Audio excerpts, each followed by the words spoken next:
लीजिए सुनिए। सूर्यकांत त्रिपाठी निराला के लिखे उपन्यास भीष्म का प्रथम परिच्छेद, भीष्म का बाल्यकाल, मेरी यानी समीर गोस्वामी की आवाज में।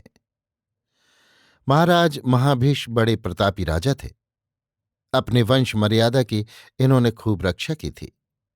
ये इक्ष्वाकु वंशी थे। सत्यवादिता के लिए उन्हें भी बहुत बड़ी प्रसिद्धि मिल चुकी थी। अपने राज्यकाल में उन्होंने सहस्त्र अश्वमेध यज्ञ किए और पूरे 100 राजसूय। यज्ञ भाग खाते खाते अंत में देवताओं ने इन पर प्रसन्न होकर कहा, वर प्रार्थना करो। महाराज महाभीष्म ने स्वर्ग में स्थान प्राप्ति की अभिलाषा सूचित की। ऐसा ही हुआ। देवताओं ने सहर्ष उन्हें अपने साथ स्वर्ग में रहने की जगह दी। ये आनंदपूर्वक उनके साथ आमोद प्रमोद में समय पार करने लगे। इसी समय एक दिन ऐसा हुआ कि ब्रह्मा के दरबार में अधिकांश देवता ब्रह्मा को प्रसन्न करने के लिए उनकी पूजादि और स्तुति पाठ कर रहे थे। एक ओर कुछ राजर्षि और उन्हीं में महाराज महाभीष्म भी बैठे हुए थे। इतने में एक परम सुंदरी देवी मूर्ति सामने से आती हुई नजर आई। ये प्रसिद्ध मुनि कन्या गंगा थी। किसी प्रयोजन से उस दरबार में ब्रह्मा से मिलने गई थी। मन कुछ चंचल रहने के कारण अपनी देह की खबर इन्हें न थी। देव समाज के अदब का ख्याल भी जाता रहा। इतने में जोर से हवा का एक झोंका लगा और इनका आंचल उड़कर स्थान स्खलित हो गया। उन्हें उस अर्धनग्नावस्था में देखकर देवताओं ने शर्म से गर्दन झुका ली, पर महाराज महाभीष्म नजर गड़ाकर उन्हें देखते ही रहे। ये देव समाज की मर्यादा के अनुकूल न था। देवराज इंद्र होते तो इस बेअदबी का कुछ बचाव भी होता, परंतु नहीं। ये ब्रह्मा की बैठक थी। यहां इतनी बड़ी त्रुटि का कैसे क्षालन हो सकता था। ब्रह्मा ने सभा की शिष्टता को कायम रखने के लिए महाभीष्म को शाप दे कहा, तुमने देवलोक की शिष्टता के खिलाफ कार्य किया है। अब तुम यहां रहने लायक नहीं रहे। जाओ, तुम्हें मृत्युलोक में फिर जन्म लेना पड़ेगा। तुम्हारे हृदय में वासना का अंकुर उग चुका है। अब यहां तुम्हारा गुजारा न होगा, लेकिन हां, वहां से भोग समाप्त करके फिर तुम स्वर्ग राज्य में रह सकोगे। ब्रह्मा की आज्ञा सत्य के आधार पर थी। महाभीष्म समझ गए कि इसका उल्लंघन असंभव है। अस्तु वे सोचने लगे कि किसके यहां जन्म ले। कितने ही राजर्षियों महर्षियों की याद आई, परंतु मन वहां कहीं न रमा। अंत में महाराज प्रतीप के यहां पुत्र रूप से जन्म लेने का उन्होंने निश्चय कर लिया। उधर उनका भाव गंगा के हृदय में भी बस गया था। वे उन्हीं की चिंता में डूबी हुई अपने घर की ओर चली। रास्ते में गंगा ने विकृत कलेवर वसुओं को देखा। इनकी दुर्दशा का कारण पूछने पर गंगा को मालूम हुआ कि एक साधारण से अपराध के लिए महर्षि वशिष्ठ की शापाग्नि से वे विदग्ध हो रहे थे। उन्होंने कहा, एक दिन शाम को महर्षि वशिष्ठ प्रच्छन्न वेश धारण किए बैठे हुए थे। हमें इसका कुछ ज्ञान था ही नहीं। हम लोग उनका यथोचित सम्मान बिना किए ही उधर से निकल गए। इस पर महर्षि को क्रोध आ गया। उन्होंने शाप दिया कि मनुष्य योनि में जन्म लो। उनका शाप व्यर्थ न होगा। माता, हम लोगों की प्रार्थना है कि आप भी हमारे उद्धार के लिए नारी शरीर धारण करें। हम लोग साधारण स्त्री के गर्भ से पैदा होने में संकुचित हो रहे हैं। वसुओं की प्रार्थना पर गंगा ने स्वीकृति दे दी। वसुओं ने कहा, हे देवी, हमारे पिता हों, ऐसी योजना मृत्युलोक में प्रतीप राजा के पुत्र शांतनु में ही होगी। और आपसे एक प्रार्थना और है। जब हम आपके गर्भ से भूमिष्ठ हों, तब उसी समय आप हमें अपने प्रवाह वक्ष में छोड़ दिया कीजिएगा। इससे हमारी जन्म ज्वाला मृत्यु के साथ ही शांत हो जाएगी। गंगा ने उनकी इस प्रार्थना को भी स्वीकार कर लिया। कुछ देर सोचकर कहा, लेकिन एक बात है, मेरा सहवास कभी निष्फल न होना चाहिए। पुत्र की इच्छा राजा की व्यर्थ न होगी। इस पर वसुओं ने कहा, माता, हम लोग अपने अपने वीर्य का अष्टमांश देंगे, जिससे राजा को पुत्र की प्राप्ति होगी, परंतु उस पुत्र से फिर वंश न चलेगा। आपके उस पुत्र की कीर्ति अमर होगी। ये कहकर निश्चिंत हो आठों वसु अपने अपने स्थान की ओर चल दिए। गंगा भी वहां से चली आई। समय के आने पर महाराज प्रतीप सुविशाल पृथ्वी के अधीश्वर हुए। एकाएक उनके हृदय में तपस्या की इच्छा बलवती हो गई। बस राज्य छोड़कर भागीरथी के मनोहर तट पर वे पद्मासनस्थ हो तपस्या करने लगे। महाराज प्रतीप बड़े ही रूपवान थे। उन्हें देखकर गंगा का चित्त विचलित हो गया। हृदय में प्रेम की अजेय वासना प्रबल हो उठी। वे मनोभिरामा षोडशी मूर्ति धारण कर जल से बाहर निकलकर राजा के पास आई और उनकी ध्यानस्थ अवस्था में ही उनकी दाहिनी जांघ पर बैठ गईं। महाराज प्रतीप ने ध्यानमग्न मूंदी हुई आंखें खोलकर देखा तो अपार सौंदर्य भावना की मूर्ति, लावण्य की अलौकिक छटा वाली एक स्त्री को अपनी जांघ पर बैठी हुई देखा। राजा को बड़ा आश्चर्य हुआ। उन्होंने पूछा, क्यों सुंदरी, तुम यहां क्यों आई हो? उत्तर मिला, महाराज, मैं और किसी वस्तु की प्रार्थना नहीं करती, केवल मेरी यौवन विह्वलता शांत कीजिए। मैं आपके प्रेम की ही प्रार्थना करती हूं। आशा है आप मुझे निराश न करेंगे। प्रतीप ने कहा, अब तुम्हारी आशा मैं पूरी न कर सकूंगा। इससे शास्त्रों की मर्यादा नष्ट होगी। तुमने पहले ही से शास्त्र विरोधी कार्य किया है। अगर तुम्हें सफल मनोरथ होना था तो प्रेमिकाओं के उचित आसन बाईं जांघ पर बैठना था। दाहिनी जांघ तो केवल पुत्रियों और पुत्रवधुओं के बैठने का स्थान है। परंतु चूंकि तुमने दाहिनी जांघ को अपना आसन बनाया है, इसलिए तुम मेरी पुत्रवधू हुई। मैं स्वीकार करता हूं कि मेरी आज्ञा से मेरा पुत्र तुम्हें अपनी सहधर्मिणी बनाएगा। महाराज प्रतीप की धर्मानुकूल हृदय ग्रहणी सत्योक्ति सुनकर गंगा बोली, महाराज, आपकी आज्ञा शिरोधार्य है। आप ससागरा धरित्री के एक छत्र सम्राट हैं। आपके अनुशासन के अनुकूल चलना मुझे स्वीकार है, परंतु साथ ही एक अर्ज मैं आपसे करूंगी। वो ये कि आपके पुत्र को मेरी अभिलाषा के प्रतिकूल कोई कार्य न करना होगा। मेरा और उनका प्रेम संबंध तभी तक दृढ़ रहेगा, और यों तो मुझे परम आनंद है कि मैं भरत कुल की कामनी हो सकूंगी। यों भी आपको विश्वास रहे, मैं कोई साधारण स्त्री नहीं हूं। मेरे साथ परिणय संबंध दृढ़ करके आपके पुत्र संसार में अमर कीर्ति के अधीश्वर हो सकेंगे। आपका कुल भी पवित्र हो जाएगा। अगर आपके पुत्र ने कभी मेरे प्रतिकूल कोई आचरण किया तो मैं उन्हें छोड़कर चल दूंगी। ये कहकर गंगा वहां से चली गई। पुत्र प्राप्ति की आशा से महाराज प्रतीप सस्त्री कठोर तपस्या करने लगे। विधाता की इच्छा से महाराज प्रतीप एक परम रूपवान तेजस्वी पुत्र के पिता हुए। ये पुत्र वही महाभीष हैं जिन्हें ब्रह्मा की सभा में नर कलेवर धारण करने का शाप मिला था। राजा के शीतल मुहूर्त में पुत्र हुआ, इसलिए उसका नाम शांतनु रखा गया। शांतनु के पूर्व जन्मार्जित संस्कार बड़े ही बली और दृढ़ थे, इसलिए शैशवकाल से ही उनका रुख अक्षय स्वर्ग की ओर रहता था। जब समय पाकर शांतनु तरुण हुए, यौवन की प्रभा अंग अंग में श्वेत सरसिज की तरह चित्ताकर्षक होने लगी। हर एक के हृदय में कुछ देर तक उन्हें देखने की लालसा जगने लगी। तब गंगा की पिछली बातों का स्मरण करके एक दिन एकांत में प्रतीप ने उनसे कहा, बेटा, बहुत दिनों की बात है, एक दिव्य देवांगना पुत्रार्थनी होकर मेरे पास आई थी। अगर वो सरोज सुकुमारी कभी पुत्रार्थनी होकर तुम्हारे पास आवे तो हरगिज उसका परिहार न करना।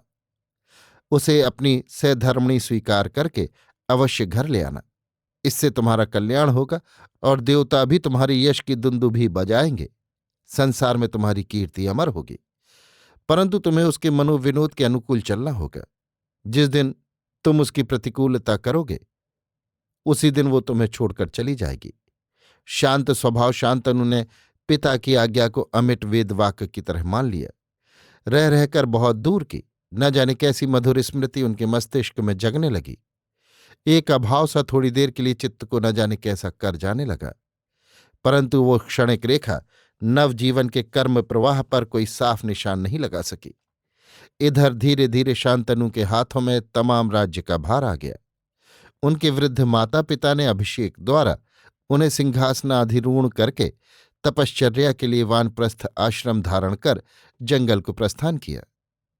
शांतनु असाधारण मेधावी थे। उनके शासन समय में प्रजा को किसी प्रकार का कष्ट नहीं हुआ। उनके अदम्य उत्साह से राजकीय शासन की श्रृंखला ही कुछ और हो गई। कुल कार्य नियत समय पर होने लगे। भारत के एक छत्र सम्राट प्रजा की सुख समृद्धि के लिए नित्य ही नए कानून की सृष्टि करने लगे।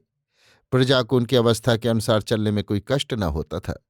राजस्व के रूप से जो कुछ वे प्रजा वर्ग से वसूल करते थे वो प्रजा के ही हितार्थ खर्च होता था।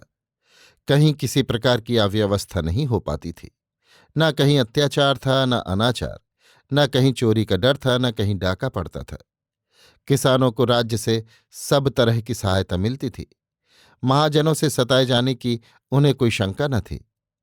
विचारालयों में दूध दूध पानी पानी अलग कर दिया जाता था। कहीं पक्षपात का नाम भी न था। सब लोग सुख की नींद सोते थे। पुलिस और सैनिक प्रजा को सम्मान की दृष्टि से देखते थे। शांति स्थापना में अगर राजकर्मचारियों की ओर से कोई त्रुटि होती थी तो महाराज शांतनु उनकी पूरी खबर लेते थे। न ब्राह्मणों के वेद पाठ में विघ्न होता था, न समरशूर क्षत्रियों की अस्त्र चालना में, न वैश्यों के विदेशी तथा अपरदेशी व्यवसाय में, न किसानों के कृषि कार्य में। ब्रह्मचर्य, सत्यनिष्ठा, धर्माचरण, सत्साहित्य चर्चा जहां देखी वहीं देख पड़ते थे। इस तरह सूर्य के प्रताप से भी महाराज शांतनु का प्रताप प्रचंड हो उठा।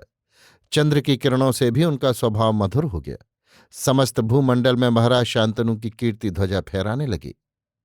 राज्य शासन के साथ ही शांतनु की मृगया रुचि भी बढ़ती गई। जहां कहीं उन्हें विकट जंगल का पता चलता, शेर, बराह और हिरणों के झुंड का संवाद मिलता, वहीं वे सशस्त्र शिकार के लिए दाखिल हो जाते।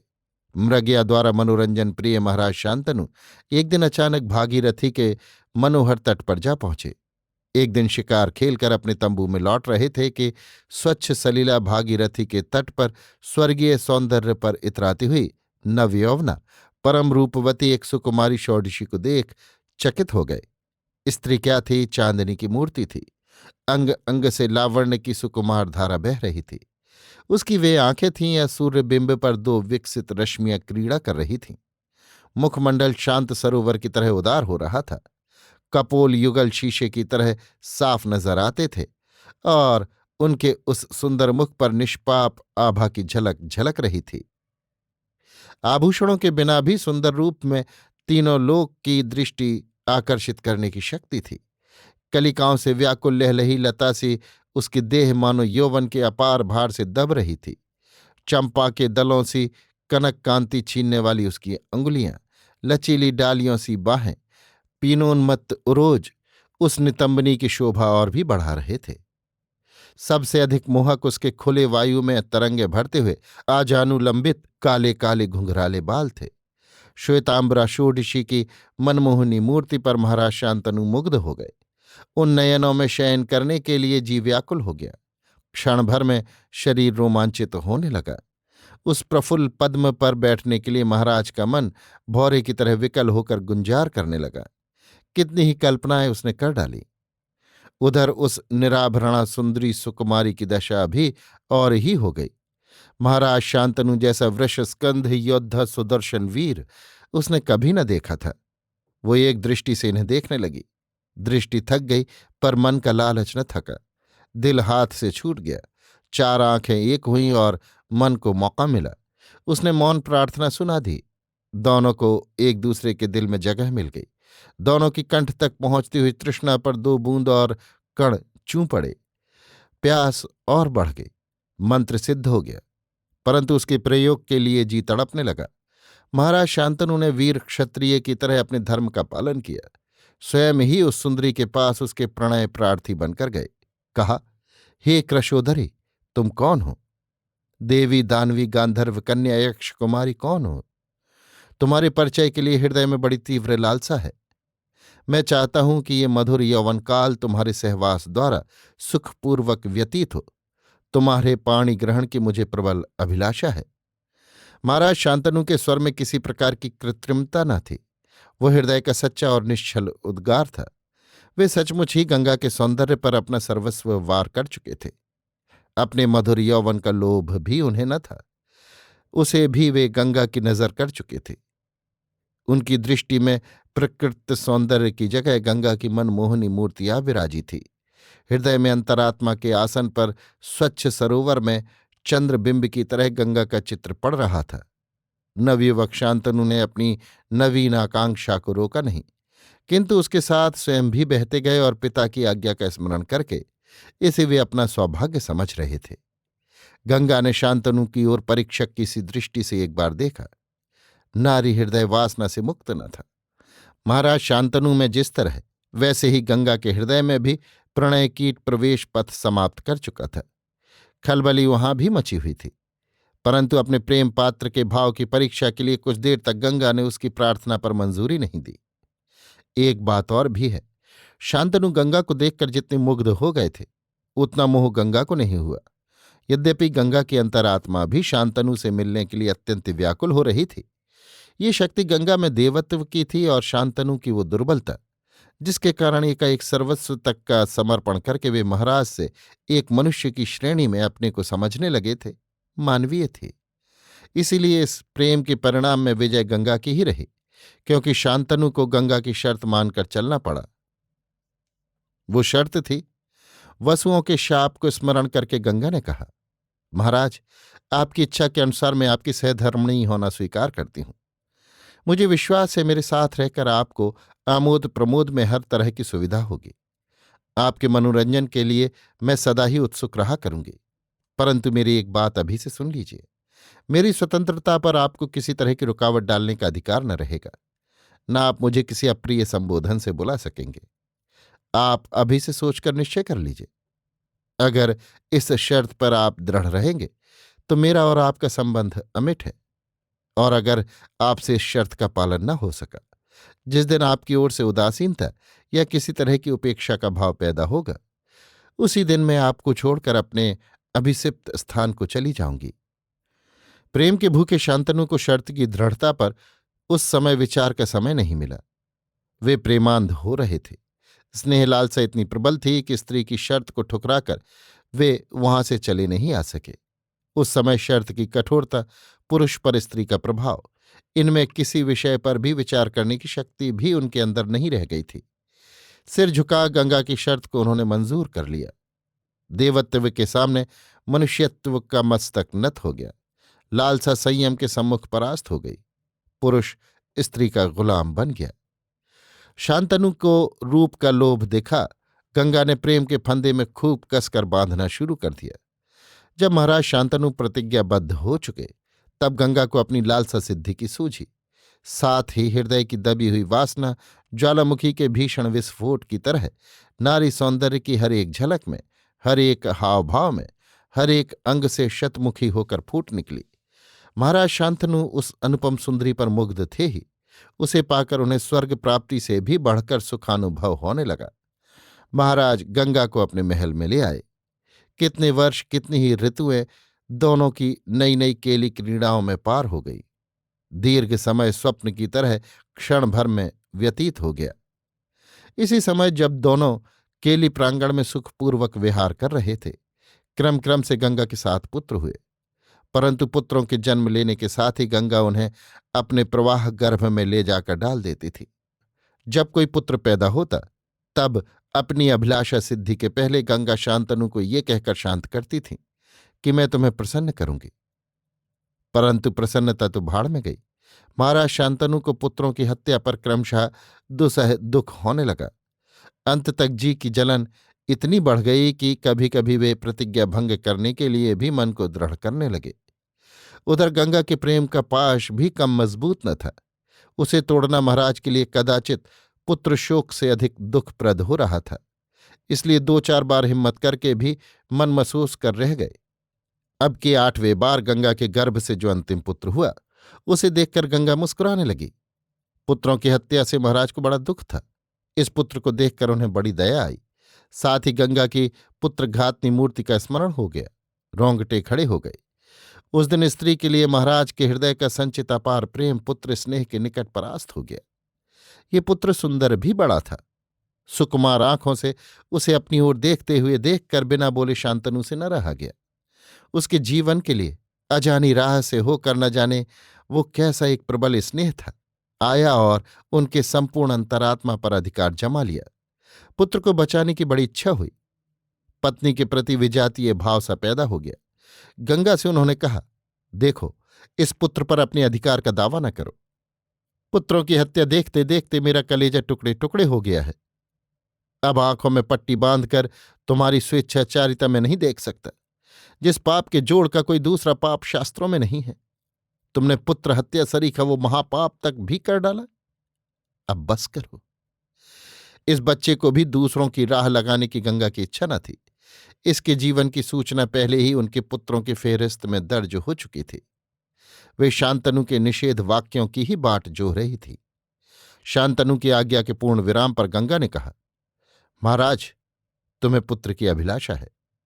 अच्छा, ये लो, तुम्हारा पुत्र तुम्हारे पास। मैं जाती हूं। आज से तुम्हारे साथ मेरे सहवास का अंत हुआ। परंतु सुनो, जिन पुत्रों की हत्या पर तुम्हें खून के आंसू बहाने पड़े, उन्हें तुम साधारण मनुष्य मत समझो। वे महातेजस्वी वसु हैं, शापग्रस्त होकर संसार में आए थे, और मैं, महाराज, ऋषि मुनि भी मेरी पूजा करते हैं। मैं गंगा हूं। अब मैं चली। मेरे इस पुत्र को गंगा दत्त कहकर पुकारना। गंगा चली गई। इधर शांतनु को नश्वर संसार से वैराग्य हो गया। जिस अनुपमा सुंदरी को अपनी आत्मा से भी अधिक प्यार करते थे, जिसके लिए दुसह पुत्र शोक को भी कलेजा थाम कर सह लिया, आंखों का सुरमा, स्वरूप का दर्पण, लालसा की हरी भरी वासंती वल्लरी और प्रेम की प्रत्यक्ष मूर्ति समझते थे, उसे न देखकर चिरकाल की अर्जित तपस्या वृत्ति स्वभावतः उन्हें अपनी ओर झुका ले गई। महाराज शांतनु राज्य का संपूर्ण भार मंत्रियों के सुपुर्द करके तपस्या के लिए अरण्यवासी हो गए। गंगा के मनोहर तट पर तपस्या में दीर्घ काल व्यतीत हो गया, परंतु राज्य में लौटने की उन्हें सुध भी न रही। एकाएक विरक्त हुए महाराज शांतनु के चले जाने पर राजकर्मचारियों को बड़ी असुविधा हुई, परंतु बालक गंगा दत्त को देखकर राजधानी के लोग बहुत कुछ सब्र कर लेने लगे। पंडितों ने गंगा दत्त का नाम देवव्रत रखा। हस्तिनापुर के लोग बालक को देवव्रत के नाम से ही पुकारते थे। देवव्रत बचपन से ही बड़े होनहार थे। उनके दमकते हुए मुखमंडल पर बचपन से ही आत्मगौरव की रेखा झलक जाया करती थी। भरा हुआ मुख प्रसन्नता का आईना हो रहा था। जो कोई उसे देखता उसी के अंदर प्रसन्नता फूट पड़ती थी। सब लोग बच्चे को बड़ा होनहार कहते थे। सब लोग उसकी तेजी गर्वमंडित प्रसन्न दीप्ति पर मुग्ध थे। महाराज शांतनु के चले जाने पर बच्चे का भार गंगा ने लिया। हस्तिनापुर से देवव्रत को अपने साथ ले गई।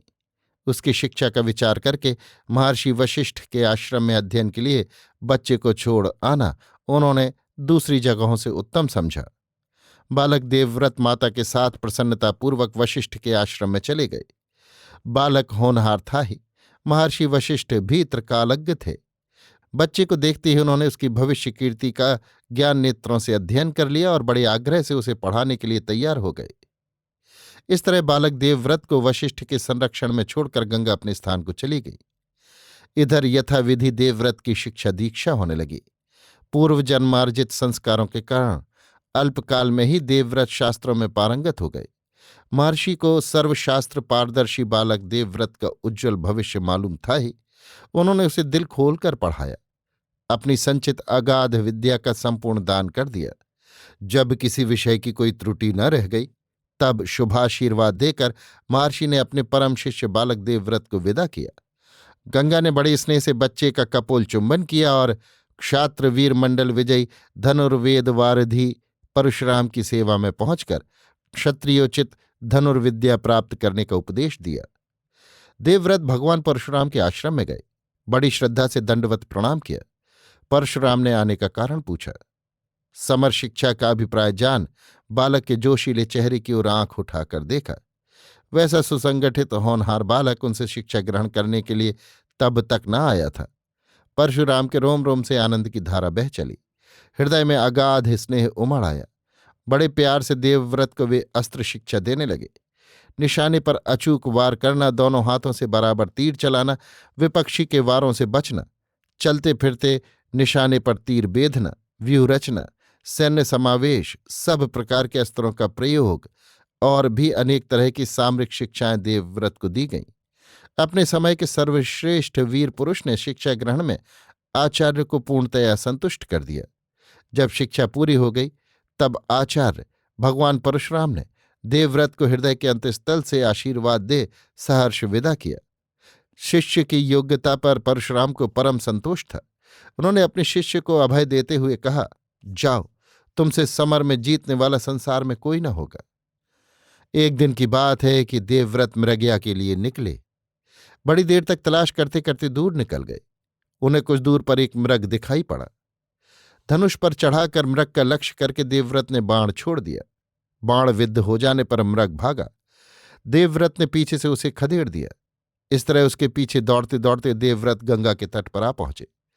या उन्होंने इतने तीर चलाए कि चारों ओर का आकाशमंडल तीरों से छा गया। गंगा का पानी बाणों से जान पड़ने लगा कि अब सूखना ही चाहता है। महाराज शांतनु वहीं तपस्या कर रहे थे। गंगा की ये दशा देखकर उन्हें बड़ी चिंता हुई। वे इसका कारण विचारने लगे। थोड़ी ही देर में उन्होंने देखा कि एक परम सुंदर राजकुमार दिव्य शस्त्रों से सुसज्जित यमदंड के समान कठिन कोदंड लिए हुए गंगा के तट पर खड़ा है। उस तरुण युवक की दृढ़ प्रतिज्ञा, अचल चितवन और साहसी विशाल उन्नत वक्ष स्थल देखकर महाराज शांतनु चकित हो गए, परंतु पहचान नहीं सके। देवव्रत को बिल्कुल बचपन में उन्होंने छोड़ा था, लेकिन देवव्रत पिता को फौरन पहचान गए। उन्हें शंका हुई कि पिता को कहीं मालूम न हो जाए। संकोचवश वे वहां से अंतर्हित हो गए। इस होनहार युवक की छवि महाराज शांतनु की आंखों में बस गई थी। वे उसके परिचय के लिए उतावले हो गए। गंगा से उन्होंने अपने पुत्र को देखने की प्रार्थना की। महाराज की प्रार्थना पूरी करने के लिए गंगा देवव्रत को महाराज के पास ले आई और कहा, राजन, ये वही 8वां बालक है जिसके लिए आपने प्रार्थना की थी। इन्हें आप कम न समझिए, ये महापुरुष हैं। महर्षि वशिष्ठ के पास रहकर सर्वशास्त्रों में इनका प्रवेश हो चुका है और भगवान परशुराम के निकट अस्त्र संचालन की ये पूर्ण शिक्षा प्राप्त कर चुके हैं। समर क्षेत्र में इनका मुकाबला करने लायक इस समय संसार में कोई वीर नहीं है, न इनके रहते समय तक होगा। ये इंद्र से अधिक शक्तिमान है। शास्त्रों में भी इनका अथाह ज्ञान है। असुर गुरु शुक्राचार्य ने जिन जिन शास्त्रों का अध्ययन किया है, देवगुरु बृहस्पति को जिन जिन विषयों की पारदर्शिता प्राप्त है, ये उन सब शास्त्रों का अध्ययन कर चुके हैं। धर्म, नीति, राजनीति, समरनीति और अर्थनीति, इन चारों में इन्हें आप अद्वितीय समझिए। अब अपने सर्वगुणाधार पुत्र को लेकर आप आनंदपूर्वक अपनी राजधानी लौटें। महाराज ने ऐसा ही किया। वे सर्वगुण समन्वित प्रिय पुत्र को लेकर अपने राज्य को लौट आए। अभी आप सुन रहे थे सूर्यकांत त्रिपाठी निराला के लिखे उपन्यास भीष्म का प्रथम परिच्छेद, भीष्म का बाल्यकाल, मेरी यानी समीर गोस्वामी की आवाज में।